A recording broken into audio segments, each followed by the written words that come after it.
설교를 시작하면서 17절 말씀을 다시 한번 읽어보기를 원합니다. 우리 17절 말씀을 다 함께 읽도록 하시겠습니다. 그런즉 누구든지 그리스도 안에 있으면 새로운 피조물이라, 이전 것은 지나갔으니 보라 새 것이 되었도다. 아멘. 네, 하나님은 성경을 통해서 우리가 새로운 피조물이 되었다고 선포해 주고 계십니다. 이 진리는 우리가 그리스도인이라면 모두가 마땅히 받아들여야 하는 전제입니다. 특별히 성경학교나 수련회를 통해서 거듭남의 은혜를 받은 이들에게는 더 와닿는 말씀입니다.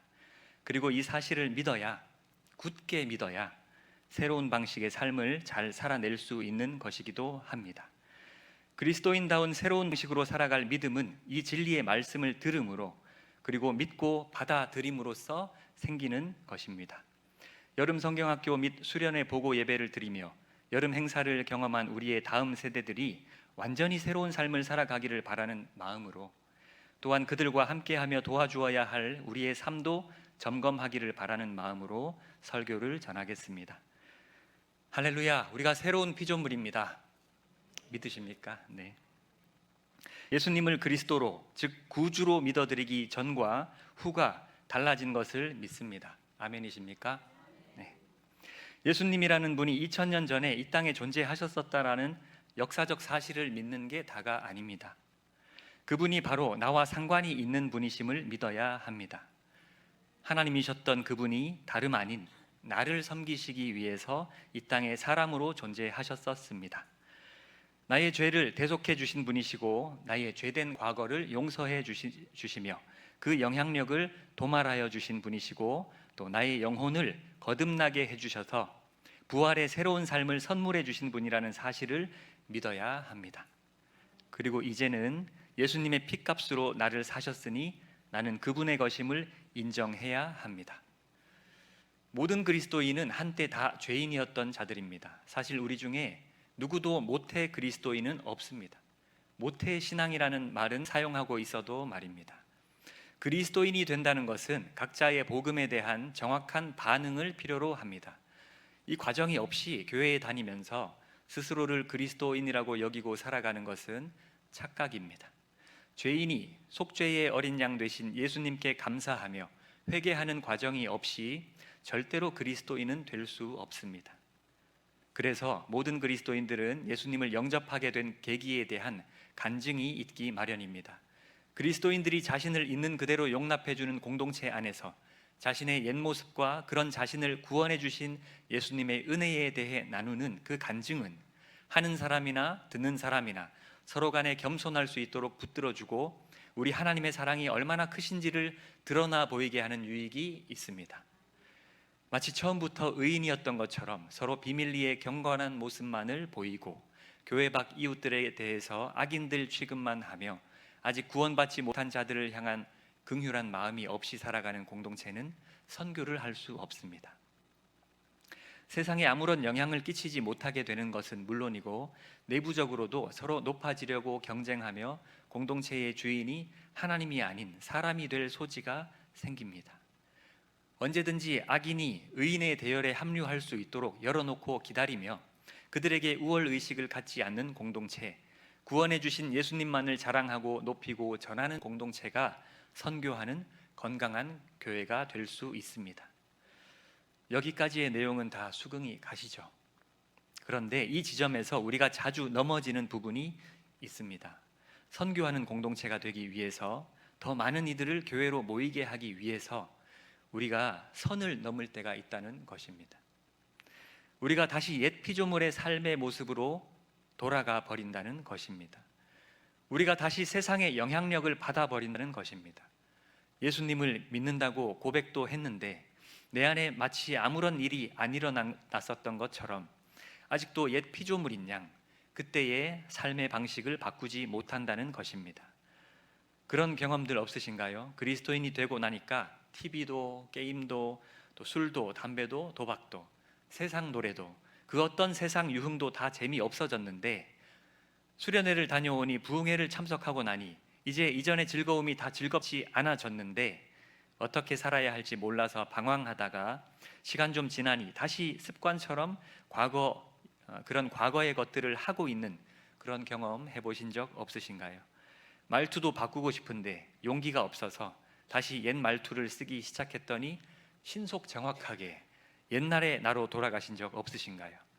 화를 안 내기로 마음 먹었는데 참다가 폭발하니 이전에 괴물 같던 모습으로 다시 돌아가는 것은 너무 쉬운 일이었습니다. 그런데 여러분, 죄인이었던 삶으로 돌아가서는 안 됩니다. 돌아갈 수 있다고 하더라도 막상 돌아가 보면 이전에 느끼지 못했던 감정이 따라올 것입니다. 많이 어색하고 부끄러워질 것입니다. 예전에는 아무렇지 않았었는데 죄책감이 들 것입니다. 나의 진심은 이게 아닌데 이렇게 말하고 화를 내고 있는 자신을 보면서 구제불능같이 여겨지고 한심하게 여겨질 것입니다. 괜히 우울해지고 낙심하는 마음이 들 것입니다. 큰 자괴감이 밀려올 것입니다. 왜 그런지 아십니까? 아까 읽은 구절이 역사적인 사실이기 때문입니다. 내 영혼이 성령으로 거듭나 새로운 존재가 된 것이 과학적인 사실이기 때문입니다. 새로운 피조물이 되었으면 걸맞는 삶으로 바뀌어야 하는데 나만 그것을 모르고 여전히 옛 사람인 척 살고 있으니 그런 불편감이 드는 것입니다. 인간관계도 마찬가지입니다. 한때 진흙탕에서 좀 굴렀더라도 여전히 죄인인 그때의 친구들과 친구가 되어주겠다며 이제는 같이 진흙탕에서 뒹굴 수 없는 존재가 된 우리입니다. 자기를 부인하지 않으며 하나님께 불순종하는 자들을 불쌍히 여기는 마음에 나도 같이 불순종의 대열에 합류하여 세월을 낭비하면 안 된다는 것입니다. 구원의 방주에서 사람들을 건져 올리는 역할이 우리 역할이지 급류가 흐르는 물속에 뛰어드는 것은 교만인 것입니다. 사람을 변화시키는 분은 오직 하나님 한 분이시지 사람을 변화시키겠다고 나의 구원의 여정에서 이탈하는 일이 있어서는 안 된다는 것입니다. 예수님께서 이렇게 말씀하신 바가 있습니다. 마태복음 16장 24절부터 27절까지 말씀을 함께 읽으시도록 하시겠습니다. 시작. 이에 예수께서 제자들에게 이르시되 누구든지 나를 따라오려거든 자기를 부인하고 자기 십자가를 지고 나를 따를 것이니라. 누구든지 제 목숨을 구원하고자 하면 잃을 것이요 누구든지 나를 위하여 제 목숨을 잃으면 찾으리라. 사람이 만일 온 천하를 얻고도 제 목숨을 잃으면 무엇이 유익하리요? 사람이 무엇을 주고 제 목숨과 바꾸겠느냐? 인자가 아버지의 영광으로 그 천사들과 함께 오리니 그때에 각 사람이 행한 대로 갚으리라. 아멘. 예수님은 다른 사람을 변화시키기 위해서 그들을 찾아가기보다 우선은 예수님을 따르라고 하십니다. 일단 나의 구원부터 달성해야 주님이 다른 사람들을 구원하실 때에 쓰임받는 기회를 얻을 수 있는 것입니다. 그리고 나의 구원은 오직 믿음으로 날 구원하신 주님 안에서 순종의 삶을 이어갈 때 완성되어 가는 것입니다. 우리 모두는 다른 사람의 구원도 신경 써야 하지만 우선은 예수님 재림하실 날에 그 그리스도의 심판대 앞에 설 나를 대비하는 행위를 하며 열매를 맺어야 한다는 것입니다. 우선은 나의 갈 길을 꾸준히 가면서 다른 사람의 구원도 주님께 아뢰야 합니다. 그것이 겸손입니다. 많은 그리스도인들이 간과하고 있는 부분이 구원 이후의 행위에 관한 부분인 것 같습니다. 바울의 이신칭의의 교리를 이야기하며 믿고 구원받았으면 그 이후의 행위는 아무런 문제가 되지 않는다고 가르치는 자들은 성경이 지어지던 시절에나 지금이나 모두 거짓 교사들입니다. 이신칭의는 구원을 받기 위한 방법에 관한 것이고 구원 이후의 삶에 대해 모든 것을 다 설명해 주지는 못하는 것 같습니다. 물론 구원받았을 때 믿음으로 받았으니 이후에도 내 안에 찾아오신 살아계신 성령님을 믿음으로 반응하며 살아가라고 가르치면서 그렇게 믿음과 삶의 원리를 접목해 볼 수는 있겠지만 성경 곳곳에서 구원 이후의 삶이 어떠해야 하는지 잘 나와 있습니다. 대표적인 것이 바로 예수님이 말씀하신 양과 염소의 비유입니다. 지극히 작은 우리의 이웃에게 행한 그 사랑으로 우리 모두는 주님을 향한 사랑을 증명하는 삶을 살 수 있으며 영벌과 영생에 해당하는 심판을 받을 것이라고 하십니다. 이 비유를 오해하면 우리의 구원은 선행으로 결정되는 것처럼 보입니다. 하지만 예수님께서는 우리의 행위로 구원을 결정하시는 분이 아니십니다. 선행은 구원받은 성도들에게 요구되는 의무입니다. 영생을 맞이할수록 도우시려고 오신 분이 예수님이시고, 또한 그분을 구주로 믿으면 임하시는 성령님이라는 사실입니다. 성령님이 마음속에서 선을 행하라 말씀하실 때 순종할 의무가 우리에게 주어져 있습니다. 예수님을 구주로 영접하고 믿는 사람에게는 이웃을 돌보고 사랑해야 하는 의무가 따르게 됩니다. 그 의무를 행한 사람과 행하지 않은 사람으로 나뉘게 된다는 것입니다. 예수님은 우리가 이웃에 대한 사랑의 실천, 즉 선행이 있기를 바라십니다. 예수님이 이처럼 친히 심판날을 대비하여 행위를 바로 하라고 말씀하셨던 것을 우리는 절대 간과해서는 안 되겠습니다. 우리가 명심해야 할 점이 한 가지 더 있습니다. 우리는 분명 마지막 때를 살아가고 있다는 것입니다. 구원을 위한 유일한 방법이 주어진 그 이후의 시대에 인류가 접어들어 있다는 것입니다. 이제부터는 이 방법으로 사람들을 건져 올리는 일만이 중요한 시대입니다. 참으로 그렇습니다. 사실 인류의 문명은 타상이나 철학만 봐도 이미 예수님 당시 로마 시대에 찬란하게 꽃을 피웠습니다. 거의 완성되었던 시대입니다. 지금 뭔가 새로운 것이 나오지 못하고 있습니다. 그러한 배경에서 등장한 것이 다름 아닌 예수 그리스도의 십자가 복음이었습니다. 영혼 구원을 위한 방법으로 예수 그리스도를 믿는 방법 외에 다른 더 좋은 방법은 지금까지도 앞으로도 기대할 수 없다는 것입니다. 인류가 고안할 수 없는, 하나님이 고안해서 이미 이루신, 그래서 교회사를 돌아봤을 때 이미 수많은 결과들을 보고 있는 그야말로 놀랍고도 유일하게 완벽한 방법이 이 세대에 주어져 있다는 것입니다. 그래서 지금이 인류의 마지막 세대에 임박한 심판을 맞이하기 전 긍휼히 여기심을 받아 구원의 사역이 이루어지고 있는 때를 우리가 살아가고 있다는 것입니다. 이런 상황 속에서 그리스도인은 다행히 가장 중요한 인생 과업인 영혼 구원의 문제를 해결받은 것이고, 우리 인생에 남은 과업은 우리의 이웃도 이 문제를 해결받게 하는 것인 줄 믿습니다. 예수님이 다시 오시는 날은 우리가 알 수는 없지만 분명히 다시 오신다고 약속하셨습니다. 우리 인생의 평가는 이 세상에서 삶을 마치는 순간에 이루어지는 것이 아니라 예수님께서 이 땅에 오셔서 우리를 심판하실 때에 드러나게 됩니다. 우리가 몸이 먼저 죽어서 예수님의 재림이 그 죽음보다 늦게 이루어진다 할지라도 그 예수님 앞에서 심판이 이루어지게 됩니다. 그래서 새로운 피조물다운 삶은 언젠가부터 살면 되지 하고 미룰 수 있는 문제가 아니라 내일이라도 오시면 어떡하지 하는 마음으로 오늘 당장 실천해야 하는 문제라는 것입니다. 하나님을 사랑하고 이웃을 사랑하며 선행을 아끼지 않았던 사람에게는 심판의 날이 기쁨과 감사가 넘치는 날이 될 것이고, 이웃에 대해 무관심과 사랑의 실천이 없었던 사람은 심판의 날이 두려움의 날이 될 것입니다.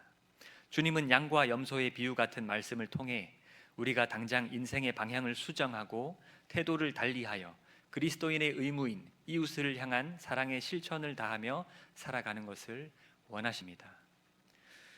사실 우리도 나이가 들면 들수록 세월이 빠르다고 고백하지 않으십니까? 저는 가끔 인생이 참 짧다고 느껴집니다. 우리 삶이란 것의 의미는 두 세대 정도만 지나도 이름조차 잊혀질 우리 작은 인생의 이 의미는 이 땅에서 우리가 추구하고 있는 그 어떤 목표와 욕심에 비해 정말 보잘것없을지도 모릅니다. 이 땅에서 얼마나 많은 것을 이루었고 소유했고 유명해졌고 즐겼는지는 사실 서로 비교해 보면 다 거기서 거기입니다. 가장 중요한 차이는 비슷한 세월을 살아오는 동안 누구는 구원을 받았고 누구는 구원을 못 받았다는 점입니다. 인생에서 가장 중요한 과업은 나의 영혼 구원과 내 사랑하는 이들의 영혼 구원뿐인 것입니다. 그것만이 죽을 때 우리 모두에게 중요한 문제입니다. 그리고 구원사를 주관하시는 분은 주님이시지만 복음을 전할 책임은 우리에게 있습니다. 주님이 우리를 사용하셔서 일하시고 계십니다. 그렇습니다. 이러한 긴박한 때에 그리스도인이라면 우리를 구원해 주신 주님의 인류와 각 인생들을 향한 선교라는 단순한 목표를 깨달은 채로 살아가면서 다시는 죄된 과거의 모습으로 돌아가고 싶지 않아야 하겠습니다. 언제 예수님 만날지 모르는데 그날을 지금 당장 맞이한다고 해도 자신 있는 삶을 살고 있는가 돌아보아야 하겠습니다. 예수 그리스도를 믿음으로 시작된 이 구원의 여정이 예수님 다시 만나 완성될 그날까지 차근차근 잘 진행되고 계신가요? 착하고 충성된 종으로 살았다고 칭찬받을 준비가 되어 계신가요? 늘 깨어 단정하게 신랑을 기다리는 신부처럼 살아내고 계신가요? 인생은 짧습니다. 저 천국 시상식 때 부끄럼 당하지 말아야 하겠습니다. 구원의 여정에서 이탈해서 방황하고 있지 말아야 하겠습니다. 할 일도 많은데 주변 사람들에게 사과할 일도 많이 만들지 말아야 하겠습니다. 오늘 본문 말씀에 의하면 주님은 우리가 주님과 화목하게 된 것처럼 우리도 서로 화목하게 지내며 화목을 이루게 하는 이 복음을 전하라고 사명을 주셨습니다.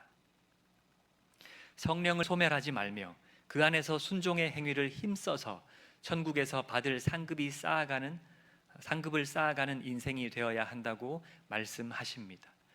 우리가 짧은 인생 무슨 부귀 영화를 누려보겠다고 쇼핑에 여행에 카드나 항공사 마일리지만 쌓지 말고 천국에서 받을 상급에 대한 마일리지를 적립하는 일에 더 관심 가져야 하겠습니다. 명절이 다가오고 있는데 옛 사람들을 만나야 할 때가 되면 저는 늘 고민이 됩니다. 나를 옛 자아의 모습으로 기억하고 있는 사람들을 만나야 할지 말아야 할지. 자신이 없을 때는 만나지 않는 것도 괜찮은 것 같습니다. 그들을 만나 그리스도인으로서의 내 모습을 지키지 못하고 다시 옛날로 돌아갈 것 같으면 만나지 않는 것도 괜찮은 것 같습니다. 그런 일로 외로워질 것을 달래줄 수 있는 교우들이 우리 곁에 존재함에 또 얼마나 감사한지요. 내 모습이 더욱 새로운 피조물로서의 삶에 견고히 서 있다고 느꼈을 때, 단단해졌을 때 옛 사람들을 선교의 대상으로 여기고 만남을 시도하며 이전과 다른 주님께 부끄럽지 않은 모습으로 교제 나눌 수 있으면 좋을 것 같습니다. 그렇게 가까이에서 참 그리스도인의 모습을 볼 수 있도록 해주며 구원의 길로 인도할 책임이 우리 모두에게 주어져 있는 줄 믿습니다. 성도 여러분, 어떤 일이 있어도 나의 구명조끼는 놓쳐서는 안 되는 것입니다. 예수님은 당신의 구명조끼를 우리에게 벗어주셔도 부활하실 수 있는 죄 없는 분이셨지만 우리 스스로는 내 구명조끼를 남에게 벗어준다고 다시 살아날 수 있는 그런 존재가 아닙니다. 모든 사람에게 있어 나의 구원 문제가 가장 중요한 것이고 그 다음이 이웃의 구원인 것입니다. 다른 사람까지 구원할 자신이 없으면 그냥 나의 목숨이라도 지키고 있어야 한다는 것입니다. 구조 잘하는 다른 누군가에게 부탁하고 말입니다. 예수님 말씀처럼 인생에서 내가 천국에 가는가 안 가는가가 가장 중요한 문제입니다. 주님보다 사람을 사랑해서 나의 목숨을 놓치는 일이 없어야 하겠습니다. 주님보다 이 세상을 사랑해서 주님의 질투를 사는 일이 없어야 하겠습니다. 주님 눈치는 보지 않고 사람 눈치, 세상의 인정을 구하면서 내가 무슨 대단한 의인인 양 구는 것은 교만이며 어리석음입니다. 그래서 세상에 붙었다가 주님께 붙었다가 왔다 갔다 하는 인생은 주님도 구원할지 말지 왔다 갔다 하실지 모릅니다. 아니, 주님은 우상을 싫어하시기에 반드시 징계하시고 심판하실 것입니다. 사랑하면 할수록 그 자식에게는 더 모질게 혼내는 법입니다. 이미 구원의 길은 명확하게 열려 있습니다. 2000년 전부터 지금까지 열려 있습니다. 가지가 포도나무에 한결같이 붙어 있으면 튼실한 열매를 맺을 것이나 붙었다 떨어졌다 반복하면 볼품없는 열매가 맺어질 것입니다. 세월이 지나도 성장이 없는 일상, 성숙이 없는 성품은 부끄러운 것입니다. 나의 성질과 혈기로 과거의 죄를 소환하는 일이 없도록 해야 하겠습니다. 성령과 상관없는 사람들이 나에게 내뱉는 증오와 분노, 시기, 질투 등에 반응하여 나도 똑같이 그렇게 하고 싶은 충동은 과연 어디서 오는 것인가요? 사탄은 자꾸 옛날의 내 모습이 지금도 여전히 나의 모습이라고 속삭일 것입니다. 위선 떨지 말고 가식적으로 살지 말라고 주장할 것입니다. 그러나 우리가 명심해야 합니다. 우리의 영혼은 온전히 죽었다가 다시 살아난 것입니다. 하늘로부터 다시 태어났습니다. 이것을 그래서 영혼의 거듭남이라고 합니다. 요한복음 3장 6절에서 8절까지의 말씀, 예수님께서 니고데모에게 하셨던 말씀을 함께 읽어보기를 원합니다. 육으로 난 것은 육이요 영으로 난 것은 영이니 내가 내게 거듭나야 하겠다 하는 말을 놀랍게 여기지 말라. 바람이 임의로 불매 내가 그 소리는 들어도 어디서 와서 어디로 가는지 알지 못하나니 성령으로 난 사람도 다 그러하니라. 아멘. 이 땅에 죄악에 물들어 있던 마귀의 종노릇하던 나는 이미 죽고 없음을 믿으시기를 바랍니다. 지금의 나는 완전히 새로운 존재인 것을 믿으시기를 바랍니다. 우리가 진짜 예수님을 구주로 고백하고 회개한 적이 있다면 우리는 모두 하나님의 백성이요 천국 시민입니다. 우리 존재가 완전히 다른 정체성으로 바뀐 것입니다. 이 땅의 사람들이 서로 맞받아치고 감정 가는 대로 사는 그 방법은 더 이상 우리의 삶의 방식이 아닙니다. 말만 하고 또 누군가와 싸우고 있느라 오늘 주님 명하신 일에 진도를 나가지 않고 있는 모습은 우리의 삶의 방식이 아닙니다. 우리가 새로운 피조물이면 새로운 방식으로 살아내야 한다는 이 점을 기억하고 살아가면서 동시에 하늘로부터 새로 태어난 서로를 존귀히 대해주는, 세상 죄의 누룩으로 물들지 않도록 서로를 지켜주는 그런 공동체이기를 소망합니다. 서로가 과거 육신적 삶이 어떠했는지 그것으로 판단하지 말고 성령을 통해 거듭난 새로운 피조물 된 존재로서의 서로를 알아봐 주는 그런 공동체 되기를 소망합니다. 공동체 안에 들어와서 변화된 사람이 있다면 그의 과거 죄된 삶의 모습은 잊어주고 지체들의 간증들을 들으면서는 그들을 판단할 것이 아니라 그들뿐 아닌 나도 구원하신 그 하나님을 더욱 인정하고 감사할 수 있는 계기로 삼아 그분께 더욱 뜨거운 찬양을 함께 올려드릴 수 있는 우리가 되기를 바랍니다. 거듭나기 전 삶의 흔적은 남아있지만, 우리 육신에 남아있지만, 그래서 어떤 죄인도 편안하게 방문할 수 있는 교회이지만 살아가는 방식만은 참으로 의인들의 모임인 그런 천국의 모형으로서의 서호교회일 수 있기를 바랍니다. 그런 새로운 방식으로 살아갈 믿음을 동일하게 품고 함께 나아가는 저와 여러분들 되어주시기를 부탁드립니다. 함께 기도하시겠습니다. 하나님, 우리 모두가 새로운 피조물다운 새로운 방식으로만 살아갈 필요를 느낍니다. 그것을 위해 붙들어야 할 말씀들을 주셔서 나누었습니다. 새로운 피조물이 되었다는 굳건하고 단호한 믿음을 갖게 해 주시옵소서. 이전 것은 죽고 사라졌음을, 그래서 현재의 나에게 아무런 영향을 끼칠 수 없음을 한치의 의심 없이 믿게 해 주시옵소서. 그것이 흔들리면 내가 현재 원하지 않는 민망한 과거의 내 모습, 나의 썩어빠진 죽은 시체를 살려내는 일이 된다는 것을 명심하고 깨어 승리하는 삶 살아가기를 원합니다. 과거의 모습으로 돌아가도 된다는 아니란 생각을 조금이라도 품지 않도록 우리를 붙잡아 주시옵소서. 거듭나기 전에 그 죄책감과 하나님 사랑에 대한 의심은 사탄이 좋아하는 것이니 그런 확신 없는 여지를 주는 생각들은 우리에게 사탄이 영향을 끼칠 틈을 내어주는 것이니 우리가 더욱 날마다 주님의 사랑에 대해 깨닫고 용서받았음을 아멘으로 받게 하여 주시옵소서. 그리하여 주신 사명 계속해서 수행하며 이 땅에서 화목해 하는 직분을 잘 감당하게 하시옵소서.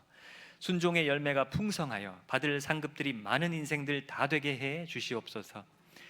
갈 길이 바쁩니다. 마지막 때를 살고 있으면서 멈춰 방황하지 않게 붙들어 주시옵소서. 예수님 오실 날을 기다립니다. 성령님을 의존하여 우리 모두 다 착하고 충성된 종의 삶에 승리할 수 있기를 공동체 안에서 함께 성장과 성숙으로 나아갈 수 있기를 간절히 바라고 원합니다.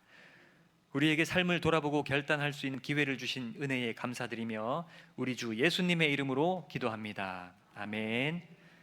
지금은 우리 주 예수 그리스도의 십자가 은혜와 하나님 아버지의 무한하신 사랑과 성령 하나님의 감화, 감동, 교통하심의 역사가 나라는 존재가 하늘로부터 태어난 새로운 피조물인 것을 굳게 믿고 더 이상 미루는 것 없이 지금 당장 새로운 피조물다운 삶만을 살아보겠노라 다짐하고 결단하는 여기 모인 모든 예배자들 위해 지금부터 영원토록 함께하여 주시기를 간절히 축원하옵나이다. 아멘.